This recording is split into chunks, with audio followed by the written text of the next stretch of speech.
Reformasi Polri kembali menjadi sorotan publik setelah berbagai peristiwa yang mengguncang institusi kepolisian dalam beberapa tahun terakhir. Dari kasus penyalahgunaan kewenangan, praktik korupsi, hingga tindakan represif terhadap masyarakat, semua itu menuntut adanya perubahan mendasar. Reformasi ini bukan sekadar jargon politik, melainkan kebutuhan nyata untuk mengembalikan kepercayaan rakyat terhadap lembaga yang seharusnya menjadi garda terdepan dalam menjaga keamanan dan ketertiban. Di tengah situasi ini, muncul gagasan besar tentang perombakan struktur, kultur, dan profesionalisme Polri. Presiden Prabowo menegaskan bahwa reformasi Polri harus dilakukan secara menyeluruh dan berkesinambungan. Baginya, Polri adalah institusi strategis yang tidak hanya menjaga stabilitas keamanan, tetapi juga menjadi pilar penting dalam menegakkan keadilan sosial. Presiden menekankan perlunya peningkatan kualitas sumber daya manusia, transparansi dalam setiap proses hukum, serta penggunaan teknologi untuk meminimalisir peluang penyalahgunaan wewenang. Namun, di sisi lain, Prabowo juga menegaskan bahwa reformasi harus realistis dan tidak menimbulkan guncangan yang berlebihan bagi stabilitas negara. Kapolri, sebagai aktor utama dalam proses reformasi, berada dalam posisi yang sulit. Di satu sisi, ia harus memenuhi harapan presiden dan masyarakat yang menginginkan perubahan nyata.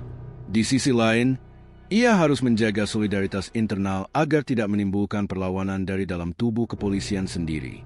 Tantangan terbesar adalah mengubah kultur birokratis yang selama ini kental dengan praktik feodal dan transaksional.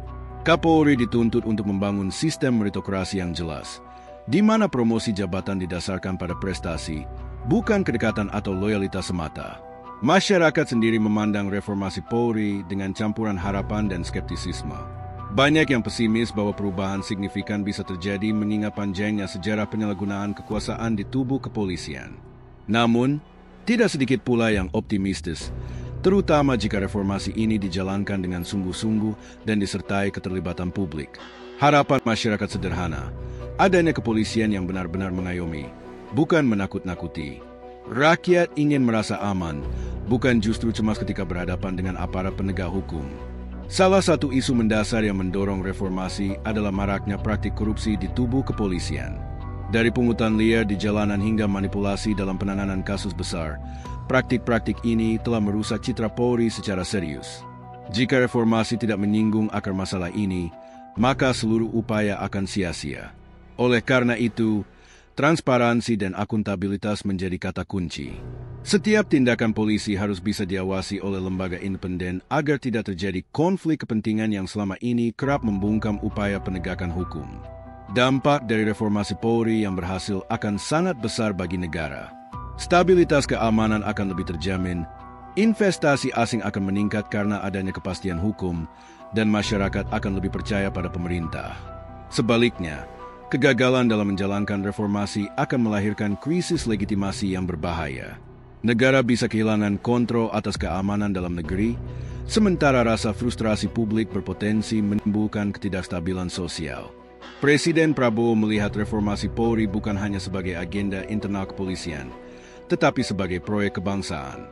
Ia memahami bahwa negara yang kuat harus memiliki aparat keamanan yang profesional dan bersih. Dalam berbagai pidatonya, ia menekankan pentingnya pendidikan moral dan integritas bagi setiap anggota Polri. Baginya, reformasi bukan hanya soal teknologi atau struktur organisasi, tetapi juga pembentukan karakter dan mentalitas aparat. Di sisi lain, para pengamat politik mengingatkan bahwa reformasi Polri tidak boleh hanya menjadi proyek kosmetik. Jangan sampai perubahan hanya terlihat di permukaan, sementara praktik lama tetap berlangsung di balik layar. Reformasi sejati harus diukur dari perubahan perilaku aparat di lapangan, bukan sekadar retorika atau pencitraan di media. Oleh karena itu, keterlibatan masyarakat sipil, media, dan lembaga pengawas menjadi sangat penting dalam mengawal proses ini. Masyarakat Indonesia sedang berada di persimpangan harapan dan kenyataan. Mereka mendambakan Polri yang mampu memberikan rasa aman tanpa diskriminasi. Reformasi ini harus menjawab keresahan publik terkait kriminalitas, narkoba, dan kejahatan siber yang semakin kompleks. Jika Polri mampu beradaptasi dan membuktikan komitmennya, maka kepercayaan yang selama ini terkikis bisa perlahan kembali tumbuh. Pada akhirnya, reformasi Polri adalah ujian besar bagi pemerintah Prabowo, Kapolri, dan seluruh jajaran kepolisian. Keberhasilan reformasi akan tercatat dalam sejarah sebagai tonggak penting dalam perjalanan bangsa. Sebaliknya, kegagalannya akan menjadi luka baru yang sulit disembuhkan. Editorial ini menegaskan bahwa publik tidak hanya menunggu, tetapi juga mengawasi.